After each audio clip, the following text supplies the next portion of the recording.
Vladimir Putin part 2। গত পর্বে আমরা দেখেছিলাম যে কিভাবে পুতিন রাশিয়ার গোয়েন্দা সংস্থা কেজিবিতে নিজের অবস্থান পাকাপোক্ত করেছিল। দ্বিতীয় বিশ্বযুদ্ধের পর জার্মানির উপর 4টি দেশের নিয়ন্ত্রণ ছিল। পশ্চিম জার্মানিতে আমেরিকা, ফ্রান্স এবং ব্রিটেনের আধিপত্য ছিল এবং পূর্ব জার্মানিতে রাশিয়ার নিয়ন্ত্রণ ছিল। প্রথম থেকেই পূর্ব জার্মানিতে বসবাস করা লোকজন পূর্ব জার্মানিতে রাশিয়ার আধিপত্যে খুশি ছিল না। তারা ভাবত রাশিয়ান সরকার তাদের জন্য কিছুই করবে না। তাই তারা পশ্চিম জার্মানিতে আধিপত্য বিস্তারকারী আমেরিকার নিয়ন্ত্রণে যেতে চাইত। কথা সত্য যে আমেরিকা তখন নিজেদের ক্রেডিবিলিটি বাড়ানোর জন্য পশ্চিম জার্মানিতে ব্যাপক উন্নয়ন করেছিল এবং সেখানকার লোকজন পূর্ব জার্মানিতে বসবাসকারী লোকজনের তুলনায় আধুনিক এবং ভালো জীবনযাপন করত। ভালো জীবনযাপনের আশায় লোকজন পূর্ব জার্মানি ছেড়ে দলে দলে পশ্চিম জার্মানিতে যেতে শুরু করেছিল। ওই সময় পূর্ব জার্মানির বার্লিন শহরের পরিস্থিতি খুব খারাপ হয়ে গিয়েছিল।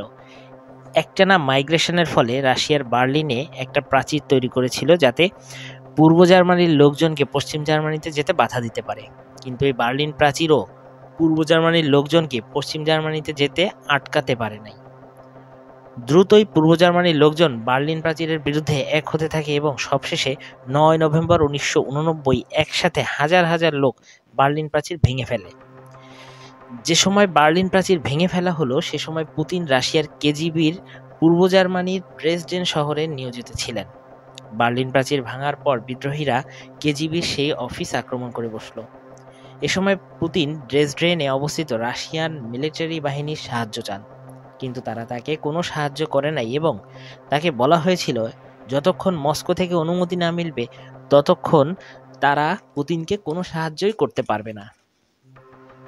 এ সময় পুতিনের কাছে দুইটি অপশন ছিল।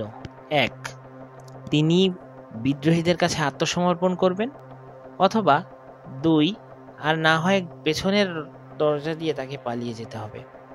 কিন্তু পুতিনের মনে পালিয়ে যাওয়ার কোনো খেয়াল আসেনি, আর না তিনি আত্মসমর্পণ করতে চাইতেন। তিনি সোজা অফিস থেকে বের হয়ে বিদ্রোহীদের সামনে যান এবং বলিষ্ঠ কণ্ঠে হুঁশিয়ারি দেন, যদি কেউ একজনও অফিসে ঢোকার চেষ্টা করে তবে ভেতরে রক্ষিত বাহিনী ভারী অস্ত্র দিয়ে গোলাবর্ষণ করবে এবং সকলে মারা পড়বে। পুতিনের কণ্ঠে এমন আত্মবিশ্বাস ছিল যে কেউ আর তার সামনে আসার সাহস পায়নি। দেখতে দেখতে বিদ্রোহীরা পেছনে সরে গেল। ওই দিন পুতিন কেজিবি অফিস এবং সাথে নিজেকে তো বাঁচিয়ে নিয়েছিল, কিন্তু তার মনে একটা সংশয় থেকে গিয়েছিল যে কেন মস্কো থেকে তাকে বাঁচানোর চেষ্টা করা হলো না। এই ঘটনাটি পুতিনকে বেশ নাড়া দেয়। সে লোকটি নিজের দেশের জন্য এতটা করার ইচ্ছা রাখে, সেখানে দেশ তাকে কিভাবে ভুলে যেতে পারে।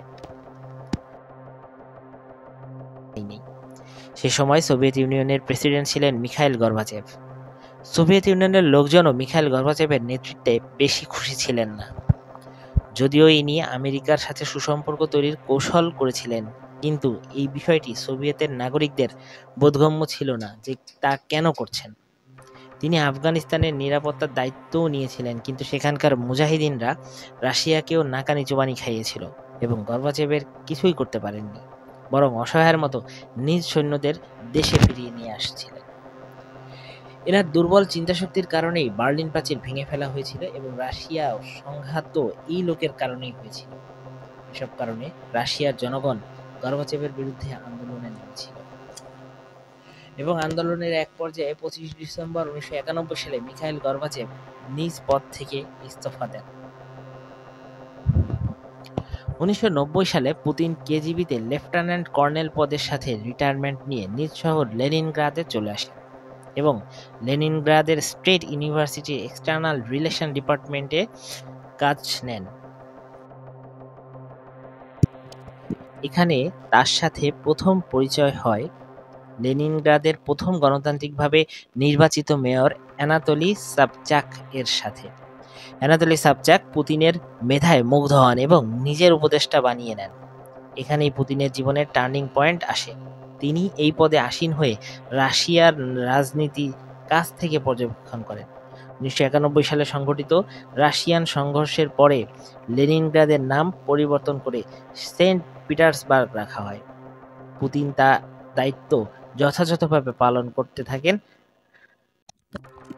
আজ এ পর্যন্তই।